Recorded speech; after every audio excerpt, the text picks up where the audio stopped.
Welcome to the podcast, Let the Prophet Speak. Today we are studying the prophet Micah, chapter 2. That would be the Navi Micah, Perek Beis.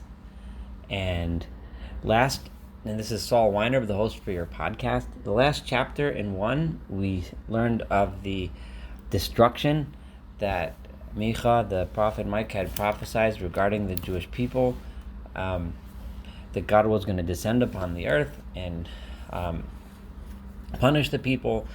He didn't talk that much detail about exactly what the sins were and what the problems were, and in this chapter he is going to go into much more detail regarding that issue. So let's begin with verse 1. Hoi. Now, I've often translated hoi as a woe. It also just means or just a word to get someone's attention. Choshvei avon ufo alei ra al mishkavosam. Those who think about and contemplate sin and then do evil, or sin about regarding the evil that they intend to do al mishkavosam when they are in their beds. This is generally seen as a reference to the difference between a sin that someone commits because an opportunity presents itself and they couldn't resist themselves, and then they sin, which is obviously not good, but that's one level. The other level is premeditated, when people think and plot how to do evil to others. That is a separate level of evil, which Micah is referring to here. Those are the choshvei aven, the one who plot. So when they're not able to actually do evil, when they're in their beds, they're thinking about what they're going to do tomorrow. And then, as the verse continues, bi'or haboker ya'asua, when they wake up in the morning, then they will go about doing it, because then ki yesh le'el yadam, because then they do have the strength in their hands to go and the ability to go about their evil ways. What is it that these things people are doing? What is the evil ways, the things that they are plotting? It is, unfortunately, oppression of others. The chamdusa dos, they desire the fields that other people's own, and they are plotting ways to take them away from them. V'gazalo, and they steal them. Uvatim, and they desire other people's houses. V'nasa'u, and they find out ways to carry them or take them away from them. V'ashku, and they defraud is the best translation I saw of this word. They fraudulently. This means by using the supposed legal systems that are in place, they create a fraudulent claim against other people and uveso and their homes and their properties, v'ish, nachalaso, and other human beings and their inheritances. They plot ways to take it away from them. They oppress others who don't have the same resources to defend themselves. These are the sins that that the prophet is criticizing. Lachain, therefore, because there are people, because the society is unfortunately led by people that act this way, Ko Amar Adonai, so says God, Hineni, I, just like you are plotting and thinking about ways to do evil to those less fortunate than you, I am therefore choshev, I am plotting, God says, Al hamishpacha hazos ra'ah, I am plotting regarding this family, referring specifically to the family of Israel, ra'ah, I am plotting to do evil to them. Asher lo tomishu misham tzavro, but the evil that I am plotting, in other words, not so much evil is probably not the best word, but the punishment that I am plotting for them is such a plot that you will not be able to escape from. Your necks, so to speak, which will be bound to me, says God, you will not be able to slip away. You're on a leash, so to speak, and you will be punished. V'lo teilchu roma, you will no longer be able to walk in an arrogant way with your head up in the air, and the way you are now, in your arrogance, thinking that you can get away with this. Ki etra ahi, it will be a time of punishment. It will be the time of bad things happening to you. Bayomahu, on that day in the future when this comes, it will be so bad that the people surrounding you, or Yisa Alechem Mashal, some other person, some other observer, will say parables about you. And what will they say? Now, this this language here, he, is a switch from before. God was speaking to you as the people, and now he's saying he will say this parable, and the person will cry a cry of wailing. Omar Shadod Nishadunu, and what will he say?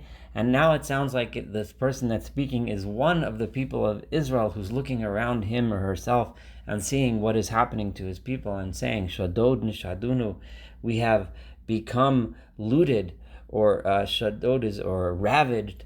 This is a ravager has ravaged us, or a looter has looted us. Chelek ami yamir, the portion of my nation, and my nation had a portion in this world, this land, and yamir, it has been traded away, has been given away to the enemies. Eich yamish li, how is it that it has been taken from me? How has it slipped from me? Yamish is something that has slipped away. I used to have ownership of it, but now it has been taken away. L'shovev sodenu yichalek, to he who has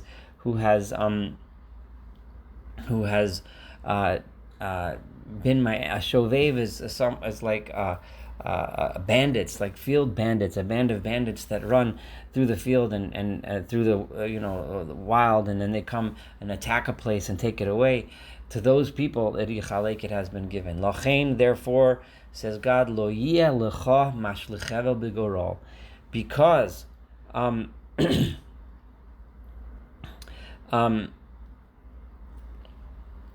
because you have been so evil and committed these sins, lo yeh lecha, there will not be for you a mashlich chevel b'gorol.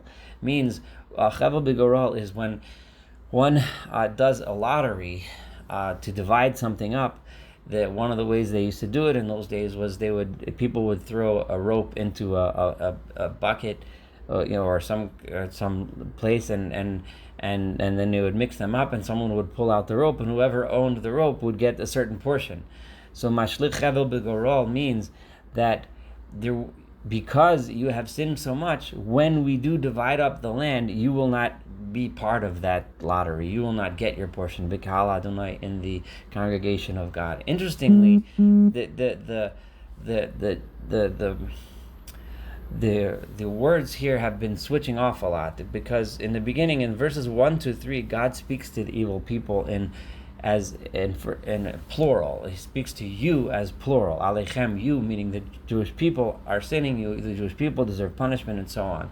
In verse 4, he flips to he, as if there was a person standing there looking at the people, saying this lamentation regarding the people. But then in verse 5, in other words, that's the person that's observing. In verse 5, he switches to lecha, to you in singular, as only to you in singular will be the one that does not have a place. I believe that the reason why God, through the words of the prophet, obviously speaks this way is because the general public will suffer because of the sins. So God speaks to you, the entire people are going to get punished because as a group, you are sinners. Then, when he talks about the suffering itself, he talks about some of the people observing the suffering happening because some survive and some don't. And at the end, when he's referring to the future when we do divide up in the congregation of God, we do divide up portions, he speaks to you in singular, because at that point, as we have seen many times in the prophets, those that are punished and do not have a portion, but those that are not punished, those that are righteous, do have a portion. So therefore he switches to singular, speaking to you and you and you and you and you, and a single people. You will get judged favorably, you will not get judged favorably, and so on. Now, in the next verse, we're up to verse 6. God now flips back to the people, and this is, we have to imagine the people speaking. And God is saying what the people say. So God is like quoting the people themselves. And if you imagine the masses of people refusing to listen to the prophet and refusing to listen to his rebuke. And what are they? So imagine a group of people walking in the marketplace, and the prophet is standing and trying to speak and trying to teach them and trying to tell them something. And the people look at him in a derisive way and say, Al tatifu yatifun. The language tatifu is a language of speech, but it's like a language of babble, of Yiddish would be to ploppel, just to just stop babbling your bibble babble in the streets, as they're saying. Lo yatifu. Stop talking to us like that. All right? That's not a way to talk la'ela to these people. Stop talking to the Jewish people as if, you're higher and holier than us, right? Lo yisag klimos. We're not going to be ashamed. We're strong. We're good. We're fine. Be quiet and stop telling us to be better. We know what we're doing. It's this arrogant way of refusing to listen. This is what the people say. And then God continues like this. Amor, is it true that it is being said, Beit Yaakov, in the house of Jacob? Is it true that the people of Israel are speaking this way? And when they say this, what do they say when they listen to this preacher who's preaching in the street and trying to teach them how to improve themselves? They're saying in a mocking way, Hakotzar ruach Adonai. Is God so impatient? He needs to punish us now? What? Every little thing we do, he has to punish us? Is this what you're trying to say? Is God so impatient? Is this God is planning against us? Yeah, we're having a good time, we're doing our thing. It's the cynicism of their reaction. And then immediately God expresses his angry. Halo devarai tivu. Is it of course it is true that my words are friendly, God says. Yes, I am patient. Are they joking about me being patient? I am patient. But im hayashar holech. If you go straight with me, if you're straight with me, I'm very patient. But the way you're acting, no, I'm not patient, God says. The way you're acting, that kind of patience I don't have. God is going to refer back to this statement soon, and we'll get there shortly. However, this kind of behavior God does not tolerate, and God doesn't have any patience for anymore. This kind of arrogance, which is the root of the sins that we learned before, one who plots to take things away from others, one who plots to oppress others that have less resources than he, this kind of thing God has no patience more for. Verse 8 is a very challenging one to translate. There's many different ways to translate it. I'm going to choose to translate this exactly the way the Radak translates it, because it's truly beautiful, and it really, and frightening too, of course, but it very much fits the context of this chapter, and in my opinion, smoother than any of the other explanations. So the etmul, and the word, one would look at it and think it means the word for yesterday, but it doesn't. It's a shuruk, etmul, not etmol, not a cholam. So the etmul ami le'oyev yikomem, and the Radak translates it as follows: etmul is something in opposition, from the language of mul, something that's opposite something. The etmul ami, my nation has become an opposition to itself. The leaders have become an opposition to the people they were supposed to lead. The rich have become an opposition to the poor. They are harming their own population. They are taking advantage of Ami, my nation, says God. Le'oyev yikomem. They have established themselves as an enemy to themselves. And how has this happened? Mimul salma. Opposite them, again, this is a play on words which Micah has used over and over again, this type of language where he takes the same words that sound very much the same but mean something different. Mimul salma. From opposite themselves, they see a cloak. They see a person with a nice clothing, something that they want. And eder tafshitun. And what do? They plot ways to remove and take away from him and strip him of the things that he has pride in. Eder are things that he has pride in.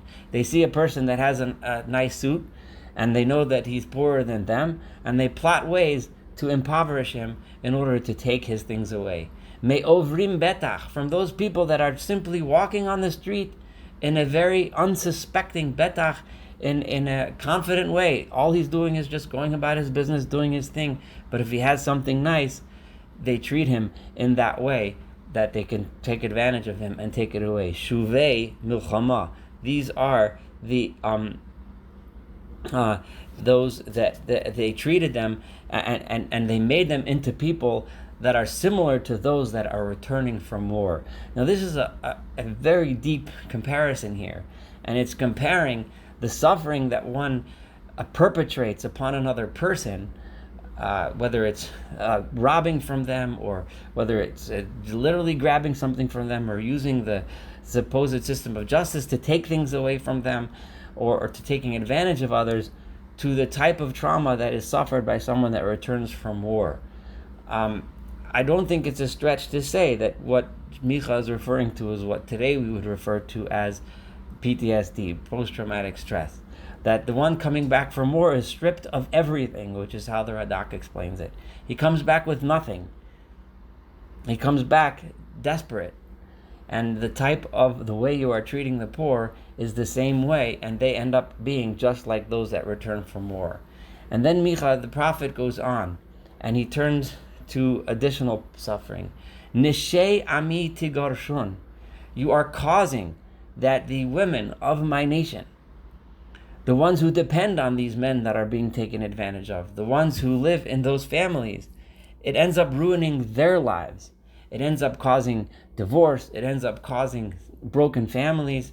Mi beit ta'anugea, from the home in which she was comfortable. When the wealthy oppressors come and they come into the guy, they lend money and under unsuspecting or usurious practices, they come take his things away. They make him look bad. They make it impossible for him to make a living. They cause this kind of stress and trauma in the home. In the end, what happens is broken homes. In the end, what happens is they make the women suffer. Me'al ololeha, and they ruin her life from before her children. Tikhu hadori le'olam, and God says, and when you ruin the lives of children, what you are doing is you are ruining my glory, God says, forever. When you harm children when they're young, and when you ruin their families and relationships, you're harming those children forever. Tikhu hadori le'olam. And we'll move on to verse 9. Verse 10. These words are obviously extremely powerful, and it's worth spending a few moments thinking about what he's saying. Kumu ulechu. God is fed up with this kind of behavior. Just get up and get out of here. Kumu ulechu. That's the only way I could appropriately translate those words. Get out of this land. Ki lo zos hamanucha. You talked to me before about me being patient and giving you time to rest. This, God says, is not the type of rest that I am interested in giving to you.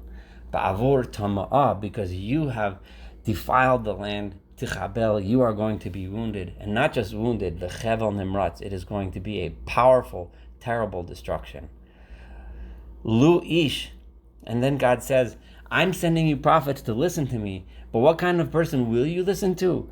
You won't listen to the prophet. You'll make fun of him. But what will you listen to? To a man who's holech ruach, who walks around arrogant, the sheker kizev, and he stands and leads you and gives speeches of falsehoods and lies. Atiflecha, and he tells, I'm going to tell you everything. Layayin v'lashecher, so you can all have everything you want, and you can all party with wine and beer. That leader that's full of lies and full of arrogance, v'hoya matifha amazeh, he is the one who's acceptable as someone to speak to you. That kind of a person who's speaking, God says, that's the person you listen to. But the person that I send to you to speak the truth and to tell you to repair yourselves, to him you refuse to listen. Verse 12 and 13, there's numerous ways to understand them. I'm going to give a few different choices, and then we'll conclude this chapter. But these are very interesting verses, so it's worth paying attention. Sof Yaakov. The obvious thing is that this is a verse of consolation. He's talking about destruction. He's saying, Sof Yaakov kulach. Jacob, I am going to gather all of you together. Kabetz akabetz she'eretz Yisrael. Gather, I will gather. The double language to enforce the idea, she'eretz Yisrael, the remnant of Israel. After this destruction, I'm going to gather all of you. Yachad asimenu. I'm going to make you as one group, kitzon batzra, like the sheep of Batzra. Now, Batzra, interestingly, which is a clue that we might be mistranslating this verse so far, Batzra is the capital of the enemy of the Jewish people, the nation of Edom. So saying that I'm going to gather you like sheep of your enemy kind of gives you a hint that this might mean something else. But I'm going to continue reading it this way, and I'll get back to it. Ke'eder b'soch hadavro, like a flock that is penned up in its pen. Now, it's unusual because usually when God is talking about redemption, he talks about the sheep roaming free in their pasture, not penned up. Tihimena me adam. They will be, it will be so noisy, there will be so many people gathered up. So, so is this gathering? Is this gathering mean something else other than consolation? I'm going to read the next verse, and then we'll come back and try to put these two verses together. Allah haporetz lifnehem. This is verse 13, the final verse of this chapter. Allah haporetz, the one who breaks down the fence, is going to go and lead them. And I know this is kind of cryptic, but pay attention and we'll try to make meaning out of this. Partsu vaya avoru. Then they, seemingly the crowd, will break down everything vaya avoru, and they will pass through sha'ar. They will open a gate, or they will pass through the gate, depending on how you break up the words here. Vayetzu uvo, and they will go out through that gate. Vayavor malkom lifnehem, and their king will go before them. Vadonai berosham, and God will be ahead of them. Now I'm going to bring three different ways to understand these two verses. The first is Rashi understands this Allah haporetz, this poretz, the one who's breaking down fences, as the Mashiach, as a reference to the Messiah, who in the future will be the poretz, because he will break down the fences of those that are trying to stop the return of the people to Israel and trying to stop the people from coming back to the land. And if you read it that way, then it follows from the verse before. Asof Esof Yaakov, I will gather you up together here in the land of Israel, and it will be noisy, just like a whole bunch of sheep. And the poretz will pass before them, and they will break through the gates. And their king will lead them, and God will lead them, and God will lead the people back. That would be a way of reading these two verses. Now, the Ibn Ezra reads these two psukim as completely the opposite. He sees that these are not referring to any redemption, but just the opposite, that it continues with the punishment. God has been talking about criticizing the people and their punishments that they deserved, and he's saying, Esof Yaakov, I'm going to gather you together as sheep and pen you up. Right? I'm going to, and that's why it compared them to like the sheep of Batzra, the sheep of Edom, who were destroyed. And then the next verse is saying, Allah poretz lifnehem. The poretz refers to the sheep that tries to break out. The sheep is going to try to break out, probably a reference to the King Tzidkiyahu, who was the last final king of Judah, who tried to sneak out of Jerusalem during the siege of the Babylonians and the Chaldeans. And then Partsu Vayavoru, and other people try to sneak by trying to get out. They're trying to escape. They're penned up and under siege. Vayavoru malkom lifnehem, their king leads them out and their escape when they're being destroyed. And then the meaning of God birosham, God left them in the beginning, means that God abandoned them and abandoned his protection of them in the beginning, which allowed for that huge destruction to take place. That was that's the Ibn Ezra. The Radak looks at this similar to the way Rashi did, and this is the third way of understanding these two verses. He looks at these verses as verses of redemption as well. And he also looks at the verse 12 as Asof Yaakov, I will gather all of you together, meaning bringing you back to the land of Israel. And I will bring you together like the sheep and so on of Batzra, only being an example because they had pasture land and had a lot of sheep. And Allah ha-poretz lifneim, the poretz is then the king of he says the poretz would be Eliyahu Hanavi, the prophet Elijah, who will be the one who brings the news and leads the people back in the time of Mashiach, in the time of the Messiah in the future. And Partzu Vayavor was all the people coming back to the land. And again, Malkom Lefnehem, their king, the king of Mashiach, will lead in front of them, and God will be the one that leads. Those are several ways to understand those two verses. Thank you so much for paying attention and studying the second chapter of Micah together. Looking forward to studying the third chapter together as well.